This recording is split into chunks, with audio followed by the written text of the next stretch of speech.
Vamos a continuar ahora y aprenderemos el uso de una herramienta que nos va a ayudar en esos motivos de consulta frecuentes como son las hemorragias del primer trimestre, sobre todo los abortos. Y me refiero a la aspiración manual endouterina.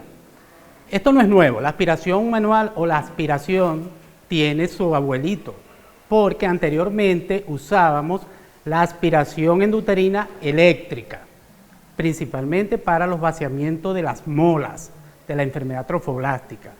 Sin embargo, como es bien sabido, todo evoluciona y esa aspiración eléctrica se ha convertido en esto, una aspiración manual endouterina, donde se describen incluso que es tan efectivo, pero con menos complicaciones que el legrado tradicional, el legrado con cureta, como veremos más adelante.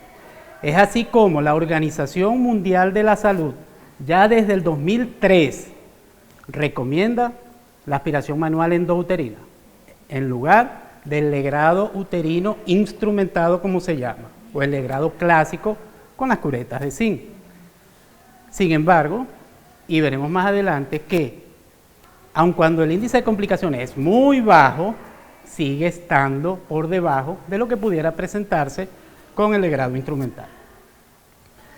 Sí, es así como entonces la Organización Mundial de la Salud lo recomienda siempre y cuando cumplamos algunos criterios, sobre todo abortos tempranos, es decir, tamaños uterinos menores o iguales a una gestación de 12 semanas.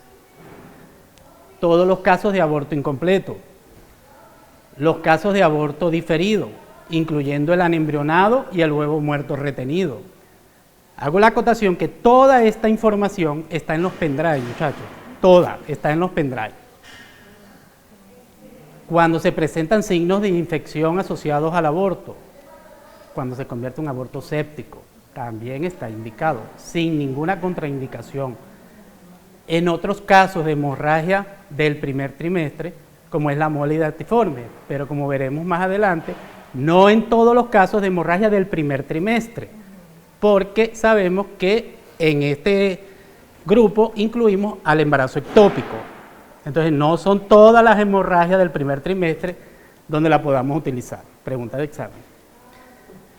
Y en aquellos casos donde tenemos retención de restos posparto, también la podemos utilizar y es una herramienta valiosa, útil y rapidito.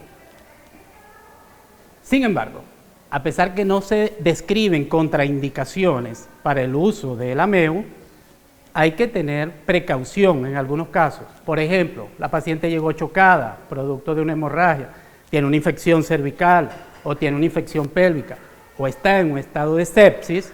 Por supuesto, primero nos vamos a abocar y tratamos esta urgencia médica antes de hacer la aspiración, pero no estamos dejando de hacerla, simplemente estamos estabilizando a la paciente y posteriormente hacemos la aspiración, porque esta forma parte complementaria del tratamiento que la paciente necesita en ese momento.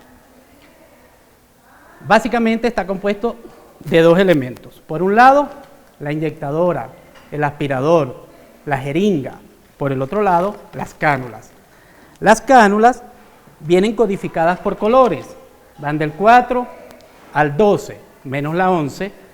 Creo que al que lo diseñó se le olvidó, porque va del 4 al 12 menos la 11, no existe.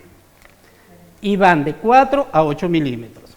Las cánulas más pequeñas, estas de 4 a 8 milímetros, tienen dos aberturas en su extremo opuesto, en situación opuesta. Y tienen un sistema de enumeración que me van a decir, pásame la 6, la 8, la 10, de acuerdo, como veremos más adelante, de la dilatación cervical que tengamos. Vamos a utilizar la cánula que más se ajuste a ese cuello. Y que este sistema de numeración por lo general está ubicada en dirección o en la misma cara donde está la abertura principal. Las cánulas más grandes, las que van del 9 al 12, solo tienen una abertura. En vez de dos, tienen una sola. En cuanto al aspirador, es importante conocerlo. Vemos que tiene varias partes, pero todas cumplen su función.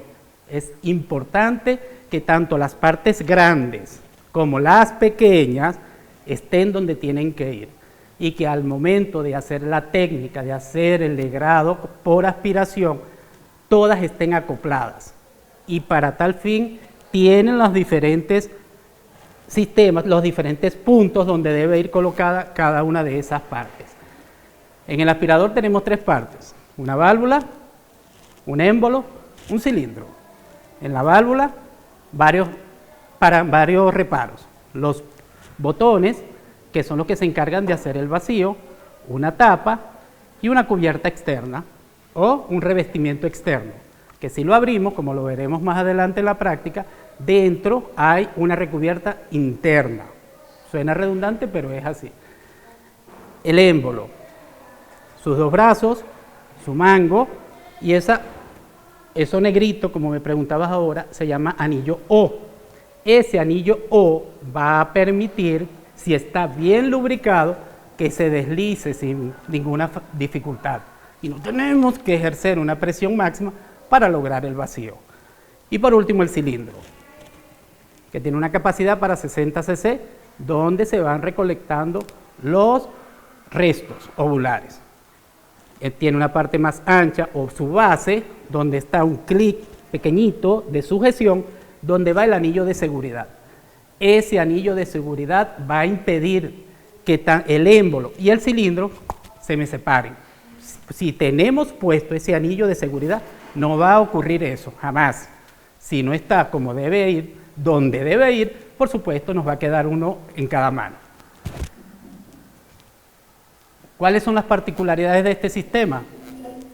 Tiene un doble mecanismo de acción: aspira y legra. Y allí eso lo va a hacer gracias a la técnica del sistema de vacío, porque cuando vamos a realizar el procedimiento, esa técnica de vacío, si la realizamos correctamente, no va a requerir mayor esfuerzo y por tanto no vamos a dañar, las paredes del útero. ¿Por qué? Porque son cánulas flexibles, punta redondeada y tienen un diámetro uniforme. Se requiere poca dilatación y en caso de que la necesitemos, por supuesto debemos tener los dilatadores preparados para tal fin, pero la misma cánula nos sirve para hacer la dilatación si se requiere. Otra de las particularidades importantes: están hechas de un plástico duradero, son resistentes, son firmes, y demostrada alta calidad de sus componentes y altos estándares en su fabricación. Por eso, dependiendo el uso, dependiendo cómo nosotros las tratemos, nos van a permitir reutilizarla tantas veces como sea necesario. En lo personal, el sistema de Ameu que yo tengo, no sé cuántos años tiene. Sí. ¿Okay? Dejémoslo en 5. Y está como nuevo. Y no es que no lo haya usado. Van a decir: doctor, pero es diferente usarlo en el privado, usarlo en el hospital. No. Los que hacemos vida en los hospitales y usamos este sistema, si les damos el procesamiento adecuado, también nos va a durar. Y también nos va a ayudar a resolver tantas pacientes como sea necesario. ¿Cuáles son las ventajas de este sistema? Completamente ambulatorio. La paciente llegó, bajo anestesia local le hicimos el procedimiento y en poco tiempo está en su casa. La eficacia de este instrumento está comprobada, 98%, si seleccionamos bien a las pacientes, como les mencioné. Es seguro, se ha registrado menor riesgo de complicaciones. ¿Cuál es la más temida? Las perforaciones uterinas. Esa es una de las más temidas. Hay otras que no nos damos ni siquiera cuenta porque la paciente va a egresar, que es cuando hacen las sinequias uterinas, después no le vino más nunca la regla, pero había hecho un síndrome de Asherman, que es cuando se pegan las paredes uterinas por el ahínco de cuando realizábamos los legrados con curetas, de raspar y hasta que no escuchábamos el trrr, trrr, esto está limpio, trrr, pero ya estábamos yendo más allá de la cavidad uterina que nos competía. ¿Ok? Y son las sinequias uterinas, correcto. ¿Cuáles son las ventajas? Que no se requiere la presencia de nuestro amigo anestesiólogo para hacer el procedimiento. Que eso es un éxito. y sobre todo por las carencias que hemos tenido y conocido todos, ¿ok? Porque lo hacemos con anestesia local. No es local que te voy a infiltrar subdérmica, porque no, a través de un bloqueo paracervical.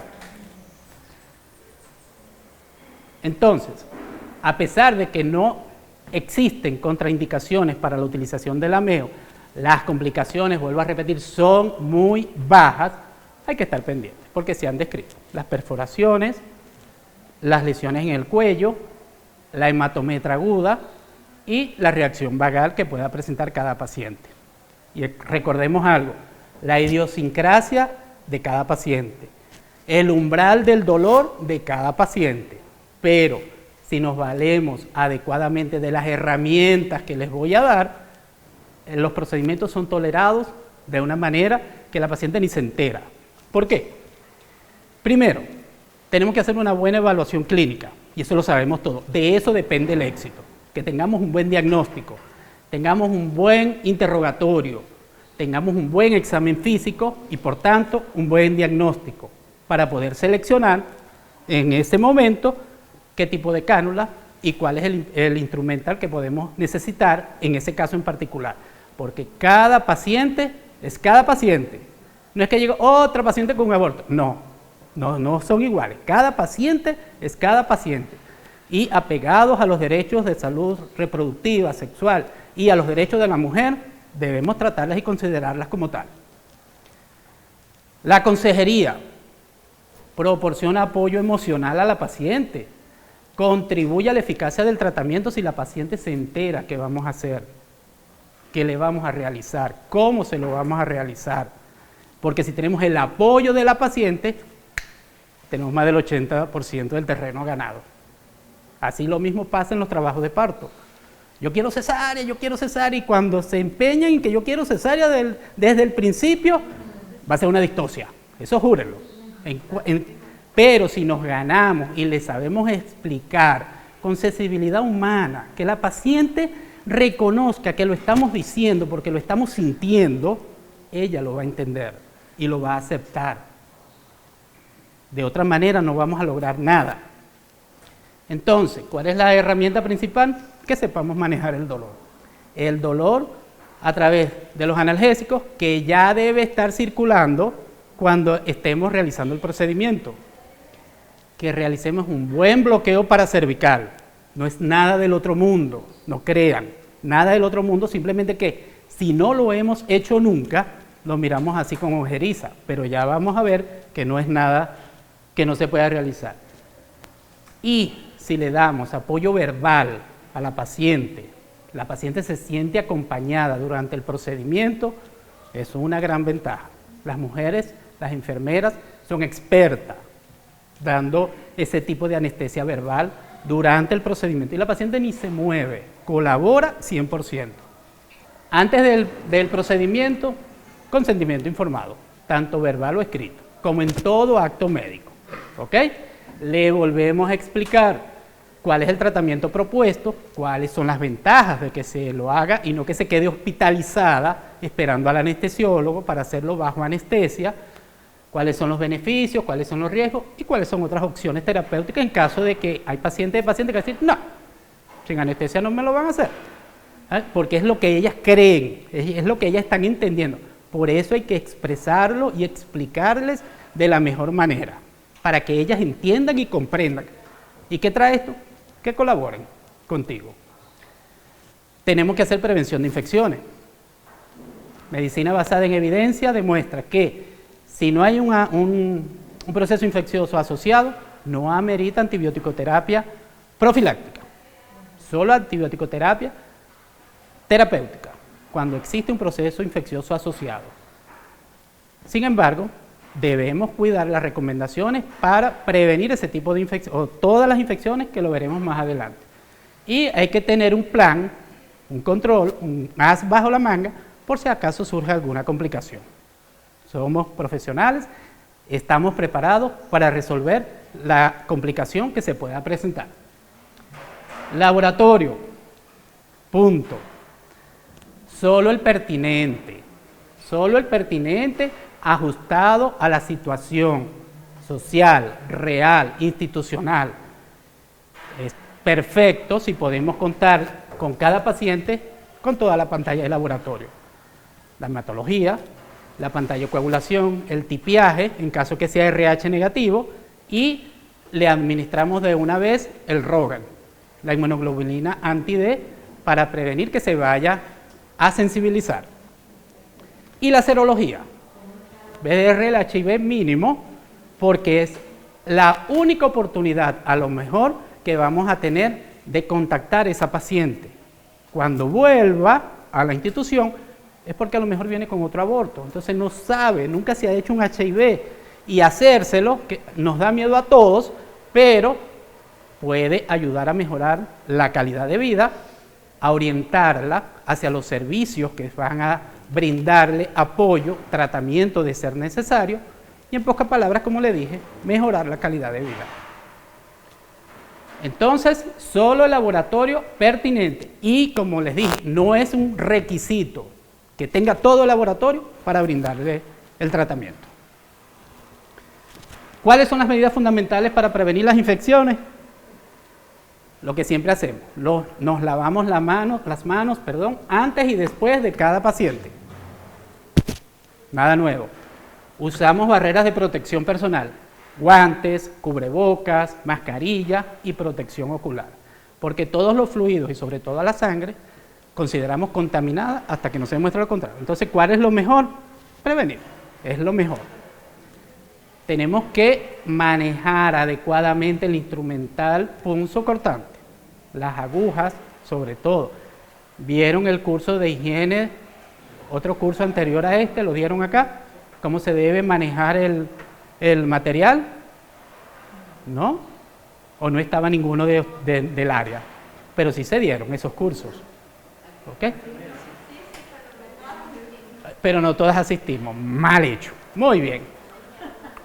Y respetamos la técnica de no tocar, esa la sacaron buenas todos, ¿verdad? ¿Por qué? ¿En qué consiste?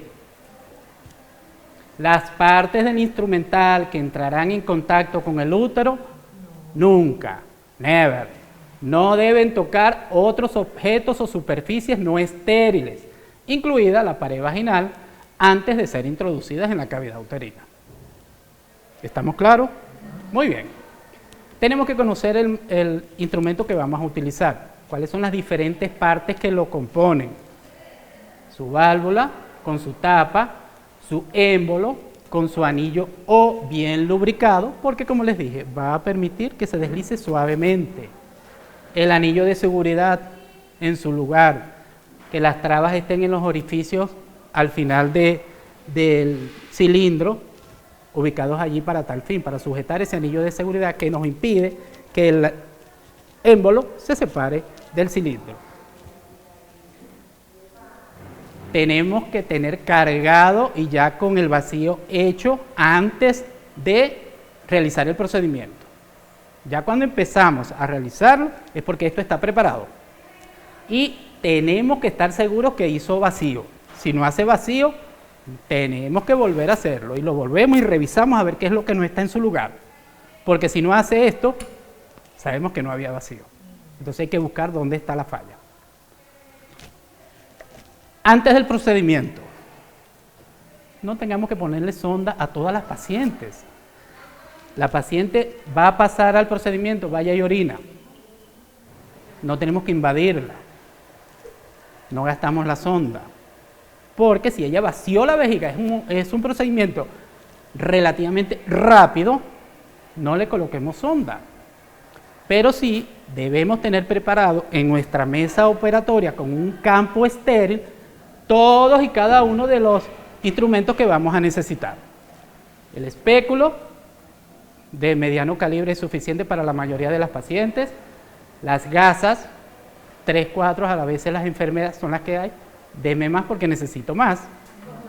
2 recipientes, uno para colocar la solución antiséptica, uno para colocar los restos ovulares, porque después les voy a decir qué vamos a hacer con ellos.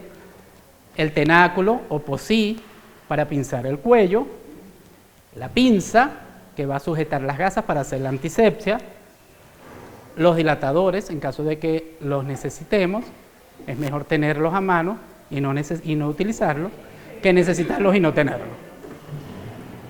La inyectadora con la lidocaína al 1%, 20 cc. Esa nos va a ayudar para hacer tanto el abón en el labio anterior o posterior que se elige en cada paciente, como para el bloqueo paracervical. 20 cc.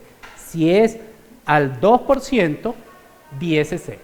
Completamos con 10 cc solución al 0,9. Solución salina.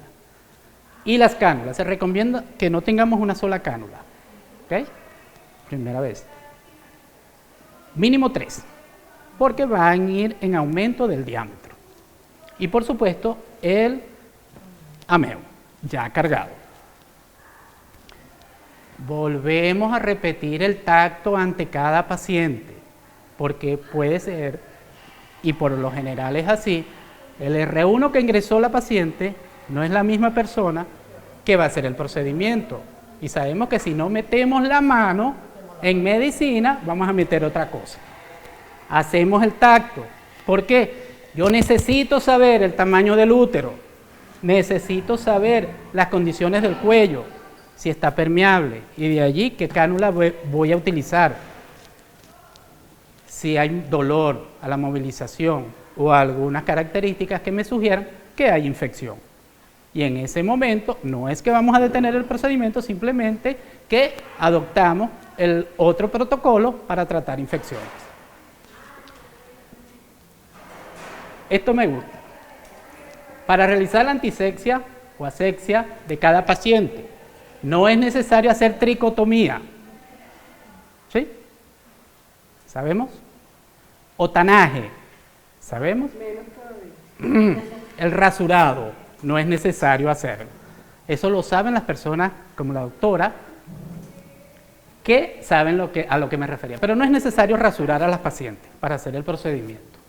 Colocamos el espéculo vaginal con gentileza, al igual que cuando vamos a abrir las valvas, porque hasta este momento no tiene ningún tipo de anestesia, solo el analgésico que ya debe estar pasando. ¿Ok? Y frotamos el cérvix y la vagina con un antiséptico yodado. ¿Por qué solo le dan 2 gasas? Porque solo necesitamos 2 para hacer la antisexia. 2. La cogemos con la pinza y en el sentido contrario, las agujas del reloj, imaginemos que este es el cuello, desde el orificio cervical externo, en el sentido contrario, y la descartamos. Cogemos la segunda y hacemos el procedimiento nuevamente y la descartamos. Ahora sí tenemos ese cuello listo, limpio, aséptico. Por aquello, y usamos 2 precisamente, lo que a la primera se le pasa, la segunda lo repasa. ¿Se acuerdan del comercial?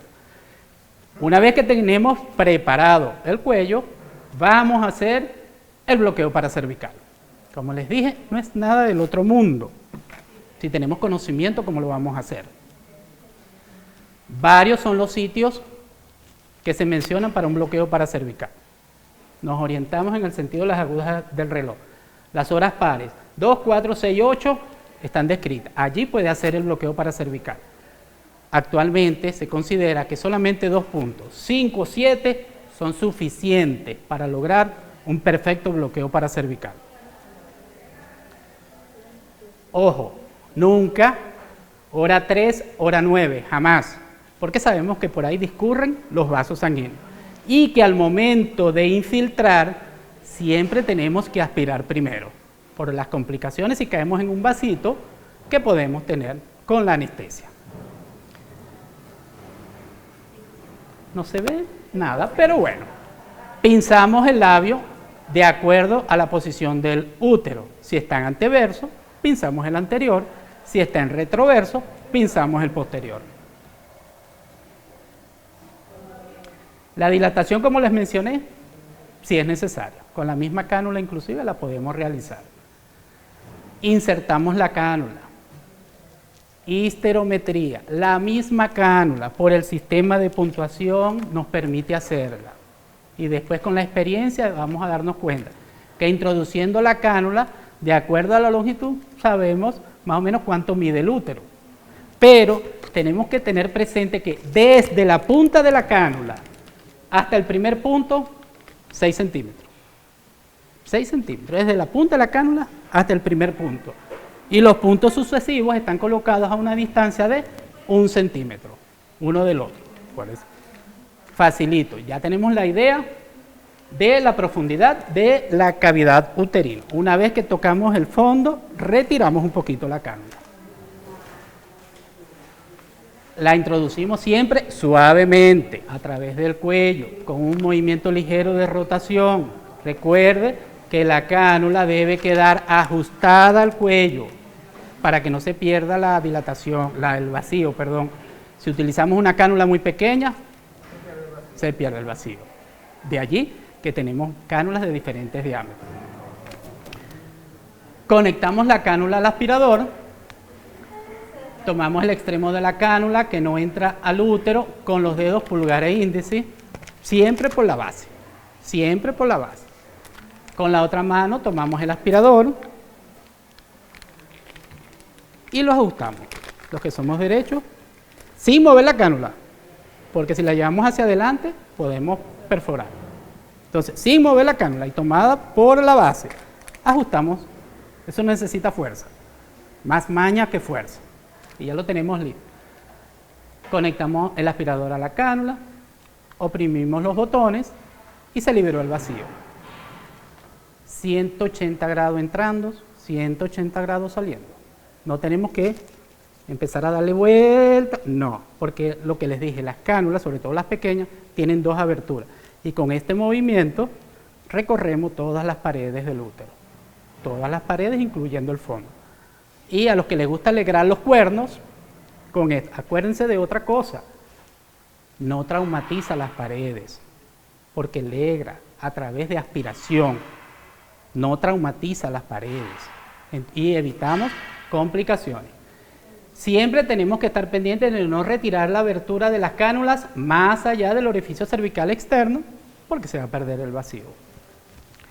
Ahora, ¿cuáles son las posibles dificultades técnicas que puedan surgir? Se perdió el vacío. Ah, pero no es porque hicimos algo malo, simplemente porque el aspirador se llenó. Acuérdense que la capacidad es para 60. Ya cuando tiene 50, ya pierde el vacío.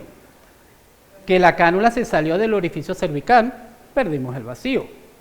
Que la dilatación cervical es mayor que la cánula seleccionada, o que el anillo O, esa cosita negra que les mostraba, no estaba colocado en el émbolo. O los que han pasado por eso, y nos damos cuenta cuando recorren frito por la espalda, ya sabemos qué es lo que pasó, porque hubo una perforación uterina. Puede que existan signos sugestivos de vaciamiento uterino, puede, no siempre van a existir. Cuando decimos que eso está listo, que el útero está vacío, cuando vemos salir la espuma roja, rosada, a través de las cánulas sin restos ovulares. Anteriormente decíamos que el llanto del útero, cuando a fuerza de ruco, salía la sangre rojita, pero estábamos haciendo un procedimiento exagerado y eso trae complicaciones. Sensación de aspereza en las paredes del útero. Vemos como ya no podemos hacer este movimiento porque el útero, al limpiarse, abraza la cánula e impida que nosotros la giremos. Así de sencillo. Porque precisamente el útero se contrajo alrededor de la cánula y algo que la paciente nos va a decir, doctor, me duele, porque ya está vacío y insistimos en lo mismo. Seguimos. Ya cuando el procedimiento finalizó, oprimimos los botones, cerramos el vacío, retiramos, bien sea separando el cilindro de la válvula o en conjunto, todo el sistema, tanto la cánula como el aspirador. Ya cuando finalizó el procedimiento, ojo, siempre debemos tener un recipiente con solución de cloro para colocar el aspirador y las cánulas, porque si las dejamos al aire libre, los restos, los coágulos, la sangre se les va a pegar y después va a ser más difícil quitárselo cuando lo vamos a lavar. Y ahí es donde los dañamos. Y que no los tenga que lavar la enfermera. Ojo, este procedimiento, si nos leemos el manual, dice que todo personal bajo supervisión médica, enfermería especializada, incluso parteras, pueden hacer procedimientos con amebo, siempre y cuando esté alguien vigilante. Luego que retiremos la pinza, el posí o el misé con el que estábamos sujetando el cuello, nos cercioramos de que no exista sangrado. ¿De dónde puede venir el sangrado? O del labio donde teníamos el POSI y le habíamos hecho mucha tracción, desgarramos un poquito y simplemente con una presión por un tiempo de varios minutos deja de sangrar. O porque provenga del orificio cervical externo en cantidad suficiente como para que nos llame la atención. Si la paciente en la consejería había aceptado un método anticonceptivo, este es el momento ideal para colocarle su dispositivo intrauterino de una vez y se va protegida esa muchacha. Así de sencillo. Y eso lo hay en las instituciones. No sé si aquí ha llegado. En la maternidad Concepción Palacios, toda paciente que desea el método anticonceptivo se le coloca de una vez. Posaborto, posparto, intracesárea. Cualquiera el método, la T de cobre, el implante subdérmico o las inyecciones de progestágeno con sayana que ahora vienen vía subcutánea, a menos que la paciente tenía un aborto séptico, ¿ok? A menos que tuviese un proceso séptico, primero se resuelve y después en la próxima visita, cuando todo se haya resuelto, se le coloca el dispositivo, porque hay que hacerle seguimiento. Tenemos que inspeccionar los restos ovulares. Es importante, tenemos que estar seguros que hay saquito, que hay vellosidades, que hay partes fetales, de acuerdo haya sido el diagnóstico que teníamos anteriormente. Y tenemos que diferenciarlos de coágulos. Porque, ¿qué pasa? Si no sacamos los restos que esperábamos o no sacábamos restos, porque habíamos ya tenido un aborto completo que no tenía restos, le hicimos el procedimiento sin necesidad. Porque estábamos en presencia de un embarazo ectópico y qué restos vamos a sacar. Entonces, recuerden, pregunta de examen, para que mañana la pongan buena, no para todas las hemorragias del primer trimestre, porque sabemos que son 3, el aborto, las molas y el embarazo ectópico. Entonces, solamente para los abortos y las molas. O que la paciente tenía una anomalía anatómica que impidió la evacuación endouterina. Razones por las cuales puede haber menos cantidad de restos, pero si yo mismo examiné, yo estoy seguro, porque no habíamos completado el procedimiento y hay que repetir. Se levanta el residente, se siente el adjunto, porque hay que repetir el procedimiento, porque no sacamos la cantidad que esperábamos, o porque habíamos hecho un cálculo incorrecto de la edad gestacional que tenía la paciente. ¿Qué hacemos después del tratamiento? Procesamos el instrumental, que ya lo adelantamos, con colocar la cánula y el aspirador en el recipiente con solución de cloro, ya vamos comenzando, ya empezó la descontaminación. Nos quitamos las barreras protectoras, nos lavamos las manos, le decimos a la paciente que terminó el procedimiento, le ayudamos a colocarse en una posición cómoda, nos aseguramos que sea acompañada a la sala de recuperación y registramos la información y le decimos al residente, llenas la historia, porque todo debe quedar registrado en la historia. Es broma, cualquiera lo podemos hacer.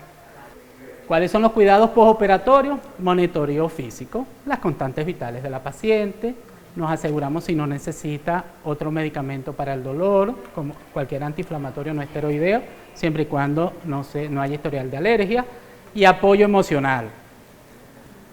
Esto es importante. Me voy a detener un ratitico en esto, en el apoyo emocional. Doctor, es bien sabido que no todas las pérdidas duelen y muchas veces es un alivio. Salí de eso. Pero las pérdidas, independientemente de la edad gestacional, duelen. Crean un luto, no solamente para la mamá, para el papá también. Para el papá también. Y a veces nos olvidamos de eso, de la sensibilidad humana. Un apoyo, unas palabras de aliento en el momento indicado, eso no se les va a borrar más nunca de la mente a esas pacientes. No es que nos vamos a abrazar con ellas a llorar, o con cada paciente, no. Pero no nos olvidemos nunca de la sensibilidad humana que nos caracteriza a las personas que estamos en salud, en medicina, sobre todo las que hacemos vida hospitalaria. Seguimos. ¿Cuándo decimos que la paciente está lista para que se vaya? Cuando los signos son normales.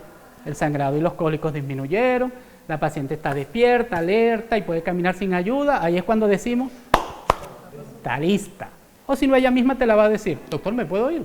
Sí, ya va para allá, pues estaba atendiendo un parto. Seguimos. Pero antes del egreso, nos aseguramos de que recibió un método anticonceptivo, por lo que les dije, porque si no la podemos volver a ver con otro aborto. ¿Ok? Y las volvemos a ver. Entonces, estamos seguros que recibió la consejería anticonceptiva, si así lo deseaba. Aquí nada es obligado. Tenemos que tener eso claro. Programamos cuándo debe ser su cita de seguimiento y la referimos a otros servicios en caso de que tenga cualquier otra patología. Le proporcionamos una lista, que le hacemos la vida fácil, dónde debes ir en caso de cualquier pregunta, de cualquier consulta. Porque como decimos a veces, esta es la emergencia, este es el triaje. Pero si yo hice el procedimiento, debes venir conmigo, porque yo soy el que te tengo que volver a evaluar. Es el deber ser. Y le decimos cuáles son los signos o síntomas de una recuperación normal. Sangrado escaso, parecido al de una menstruación. Pueden haber cólicos de leve intensidad, que puede yugularlos con un analgésico de ser necesario, y que la próxima menstruación puede venir tan rápido como en 4 semanas. Así que vemos que en 2 semanas después del procedimiento, a los 15 días, esa mujer puede ovular. Y si tuvo relaciones, va a quedar embarazada si no estaba protegida. Eso es importante. Casi inmediatamente después del aborto puede quedar embarazada. Y allí nuestra consejería. Que entonces la próxima menstruación, lo ideal o lo común es que esté entre 4 y 8 semanas y haga su aparición, por lo tanto lo que les dije, y que debería evitar las relaciones sexuales y el uso de tampones a corto plazo, hasta que desaparezca la sintomatología propia del tratamiento. Ahora, si le dijimos que era normal, también tenemos que advertirle y darle los signos de alarma. El sangrado se tornó abundante, prolongado. El doctor me había dicho que iba a ser como una regla y cada vez iba a ser menor. Pero si es al contrario, que se acompañó del dolor que ya no es leve, que es intenso, se acompañó además de distensión abdominal, náuseas, vómitos, son signos todos más que suficientes para que vuelva de inmediato. O que la secreción vaginal se tornó fétida. O cualquier otra. O que tenía una infección que pasó desapercibida y no le dimos el tratamiento adecuado. Que presentó fiebre, escalofríos. O que pasaron 8 semanas y no vio la menstruación. Otra vez está embarazada. Excelente. Muy bien. Cuando vamos a procesar el material, y lo que les dije no es mentira, es cierto. De acuerdo a como nosotros procesemos el instrumental, nos va a durar, nos va a servir tantas veces como sea necesario. Es importante que lo separemos cuando lo vamos a lavar, que identifiquemos todas las partes, que tengamos cuidado con las partes pequeñas, porque se pierden fácilmente, se extravían. Y como les dije, y como ya todos sabemos, cada una cumple su función. Entonces, los lavamos con cualquier detergente líquido, un cepillito. Antes los Cito Brush nos ayudaban en eso, pero dejaron de venir también. Pero cualquier cepillo de cerdas suaves, cualquier pañito, cualquier aplicador con punta de algodón, nos ayuda a que lleguemos a los lugares más recónditos, donde puedan haber restos, donde puedan haber coágulos. Entonces, ya habíamos iniciado la descontaminación con solo hecho de remojarlo, ya las lavamos, las vamos a esterilizar o a someterlas a un proceso de desinfección de alto nivel antes del almacenamiento. ¿Cuáles son los métodos de esterilización mayormente conocidos? El autoclave a vapor. Doctor, ¿los va a meter en el autoclave? Si eso es plástico, se va a dañar. A vapor, a esta temperatura, 121 grados centígrados. O si viene expresado así, 250 grados Fahrenheit, 30 minutos. Quedó estéril, completamente. Si el autoclave es a vapor. Es importante cuando utilicemos el autoclave a vapor, tanto las cánulas como el esterilizador estén envueltos en papel o en tela y que estén separadas unas de otras, porque si las esterilizamos así, se van a pegar, se van a dañar.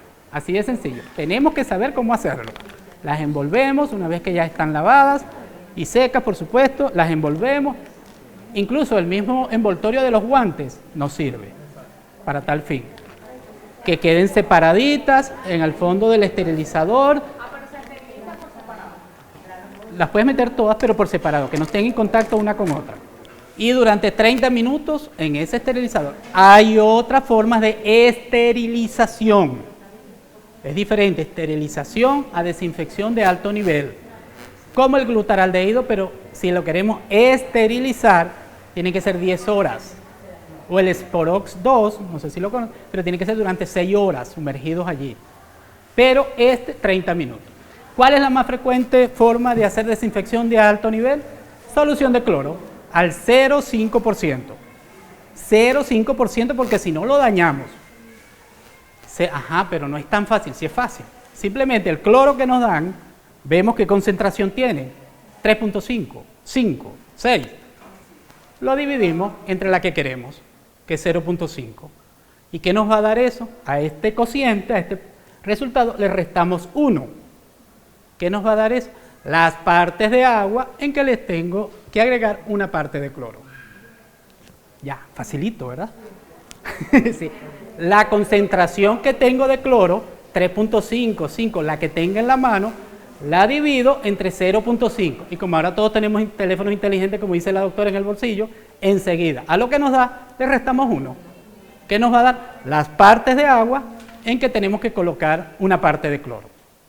¿Se entendió? Sí. Muy bien. ¿Cuáles son los métodos por los cuales obtenemos una desinfección de alto nivel? Las ponemos a hervir. Las ponemos a hervir. 20 minutos. Tanto las cánulas como el esterilizador. Eso sí, cuando las vamos a retirar, que estén frías. Pues si las sacamos calientes se van a dañar. Que estén frías. Las sumergimos en glutaraldehído, Cidex, 2%, 20 minutos. Suficiente. Y hay otra presentación de Cidex, que es el Cidex OPA, solo requiere 12 minutos. Una vez que las esterilizamos o las sometimos al procedimiento de desinfección de alto nivel, las vamos a guardar.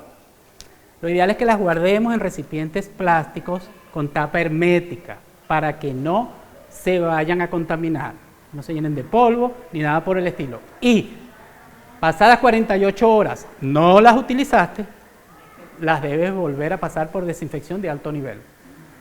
Solo las cánulas sí las vas a reutilizar después de 48 horas. Y el esterilizador, el aspirador, no es necesario que se vuelva a reesterilizar, ni a pasar nuevamente por desinfección de alto nivel. Solo las cánulas. Es así como vimos que hemos dado un paseo rapidito, corto, de este instrumental que nos puede ayudar tantas veces de acuerdo a como nosotros lo tratemos. Si lo tratamos bien, si hacemos las cosas como deben ser, si lo lavamos y lo resguardamos como Dios manda, nos puede ayudar no para una, sino para muchas pacientes y nos los van a agradecer. Por su atención, muchas gracias. Muy bien.